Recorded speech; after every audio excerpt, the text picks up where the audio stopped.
Ron Wiseman couldn't wait to get home to Amy, his beloved wife of 10 years.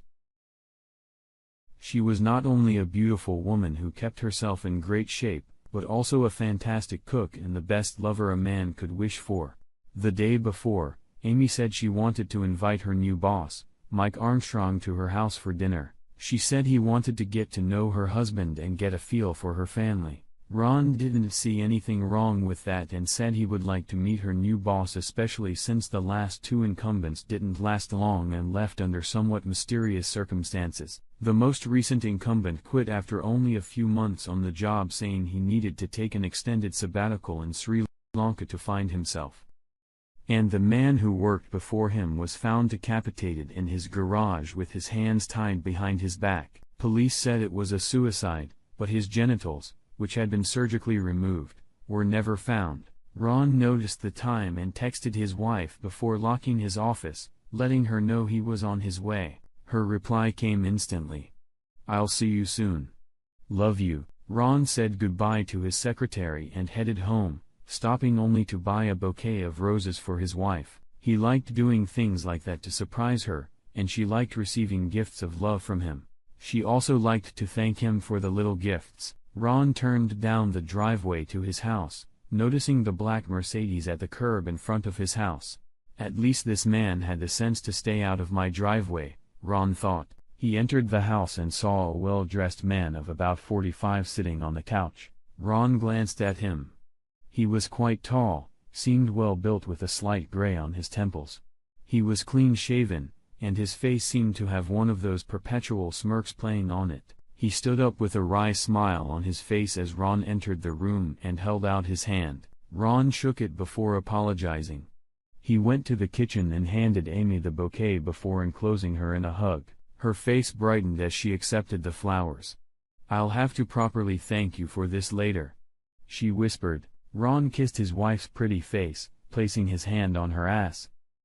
"Now be a good host and go say hello to Mike," she said. Ron kissed her again and went back into the living room. He walked over to his drink bar and offered Mike a shot of whiskey, which he accepted. The two men sat down in the living room after Ron had poured the liquor. "What a wife you have," Mike said, and his crooked smile became even more noticeable. "I have to agree," Ron said. "She's the meaning of my life." "Then I think you'll understand why I'm going to tell you what I'm going to do," Mike said. "Really?" Ron asked. "What is it?" "I'm going to sleep with your wife," said Mike. "She's going to love it, and you're going to watch." "Hold that thought for a second," Ron said. "I'll be right back." He made his way to the kitchen. "I'm going to show Mike around the neighborhood a little," he said. "We'll be right back." Amy gave him an understanding look. "Don't be long, dear," she said. "Dinner will be ready in about 15 or 20 minutes. "Great," Ron said. He went back to the front room. "I hope you didn't tell your wife what I said," Mike said. Ron shook his head. No, Ron said. "Let's go into my cave." "Okay," he said, gesturing for Mike to follow him. Mike got up and followed Ron into his office, also known as his personal man cave. Mike looked around at what was hung on the walls.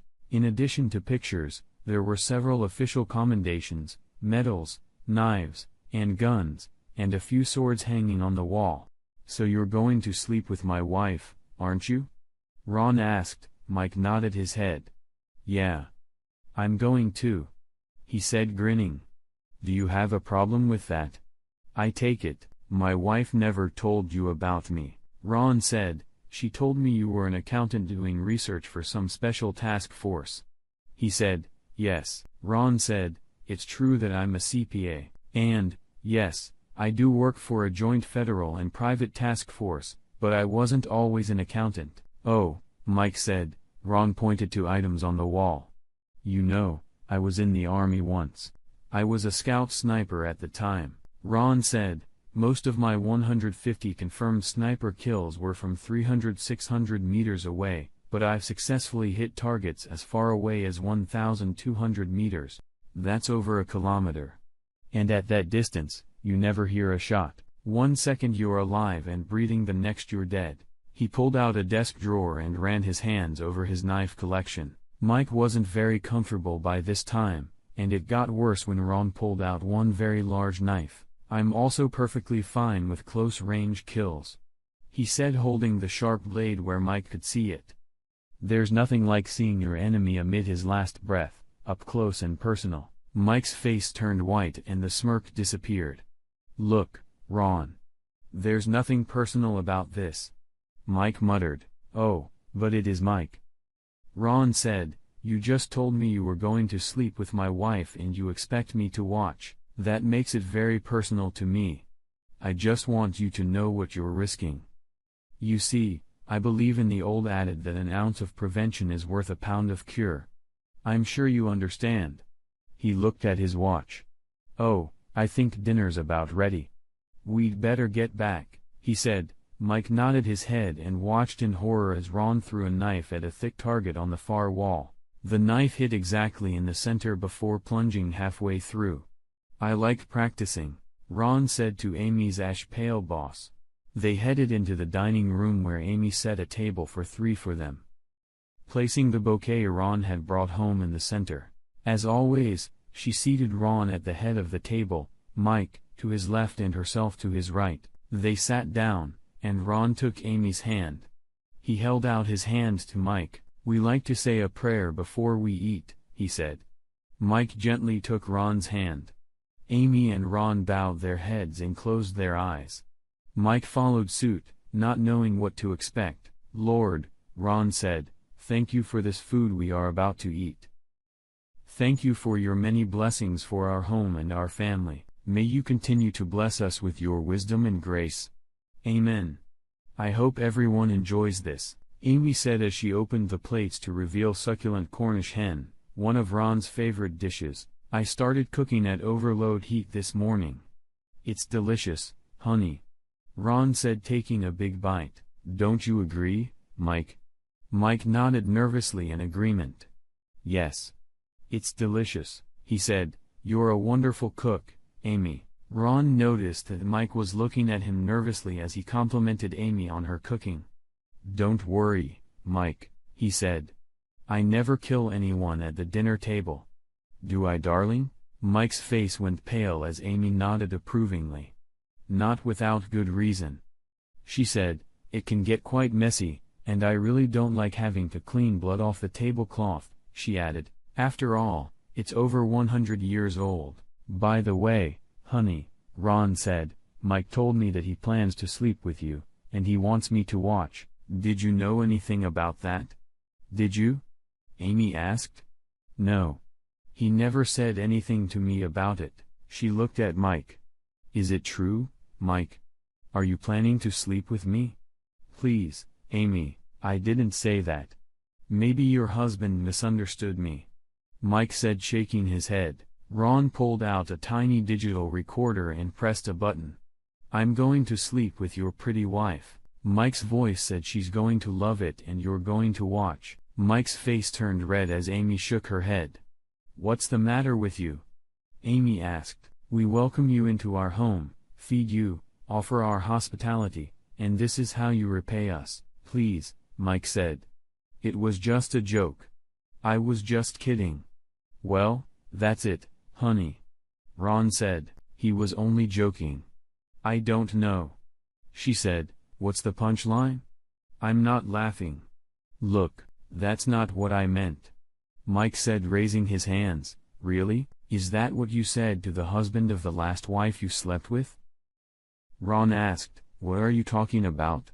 Mike asked. "I told you I'm a researcher. I checked you out when Amy told me about you," said Ron. "According to my research, you were quietly fired from Me Enterprises 3 months ago after you were named as the defendant in a civil suit for alienation of affection. The man who filed that suit was the husband of the woman he divorced after he caught the two of you naked in a hotel room." Mike lowered his gaze to his plate. "Is it true?" Amy asked Mike.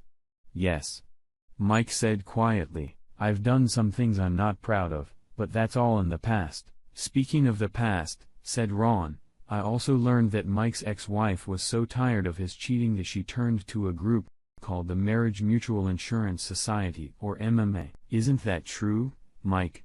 Yes. It's true. He said. I even saw the videotape of the punishment she was going to give him, Ron told Amy. Pretty brutal, actually. I would have thought it would make you change your habits, but that didn't happen, did it, Mike? Mike looked at him shocked. How do you know about that? He asked. It was supposed to be a secret. Mike, Ron said, shaking his head. I told you I'm a researcher. I have access to information you wouldn't believe. It was my task force that interceded on your wife's behalf, don't you remember? Ron looked at Amy. After we contacted his wife, she agreed to give him a choice. Either he would accept the punishment and stay in the marriage, or he would agree to a fair divorce settlement. I guess he didn't want the humiliation, so he agreed to the divorce. Ron looked back at Mike. You know, you really dodged a bullet with that one, he said. What kind of punishment was she going to give him? Amy asked. Brutal stuff, said Ron. Mike would have been tied up and severely beaten. He would be forced to watch his wife sleep with several men, not a very pleasant picture. Amy asked. Brandon, yeah, said Ron, right on his ass slowly. Mike wrinkled his nose at the memory. And your group saved his ass? Amy asked. Ron nodded his head. Unfortunately, obviously, he hasn't learned his lesson. Ron said. Maybe we should teach him that lesson, said Amy, here tonight. Ron nodded his head. Maybe you're on to something, honey, he said. He looked at Mike, who was shaking his head furiously. No. Please don't do this, he pleaded, shifting his gaze from Ron to Amy. Why not? Ron asked. Obviously, you didn't get the message before. Maybe we should teach you that it's not nice to sleep with other people's wives. I still have your ex-wife's number. Maybe we should invite her over to help teach you a lesson. And I have a lot of things I could use to cause you a lot of pain. Ron looked at Amy. You know, I still have that knife-throwing board in the basement, he said. What are you talking about? Mike said. You know, one of those moving boards used in the art of knife-throwing. You've probably seen them. An assistant, usually a half-naked woman, is sometimes strapped to the board, and the thrower has to get the knives as close as possible without hitting her. I think it was called the Wheel of Death. We can strip Mike naked, tie him spread eagle to the board, and see how close we can get to his balls without cutting them off, he said. He looked at Mike. Wouldn't that be fun? He asked. You know, Amy's pretty good at throwing knives too, but not as good as me. Isn't that the board that spins? Amy asked. Ron nodded his head. Oh, yeah. That would be fun. We can place bets to see who gets closest. She looked at Mike. Oh, come on, Mike, that would be awesome. Mike jumped up from his chair and his face was white, his eyes wide open and his body physically shaking with terror. No, he said, you people are crazy. Look, it was just a joke. Please forget I said anything. He tried to turn away, but Ron grabbed him, spun him around and pinned him against the wall, keeping his hand on Mike's throat. Amy joined him with a 2-time serving fork in her hands. Sorry, buddy. We're not laughing. Ron said. Please, Mike pleaded. What do I have to do to make it stop? That's easy, said Ron. From now on, you will forget any thought of having my wife or any wife other than your own, and you'll be the epitome of professionalism. There will be no late nights and certainly no business trips out of town with Amy if I'm not there, and you'll treat every woman with the respect she deserves. That's it? Mike asked. Ron nodded. Yes.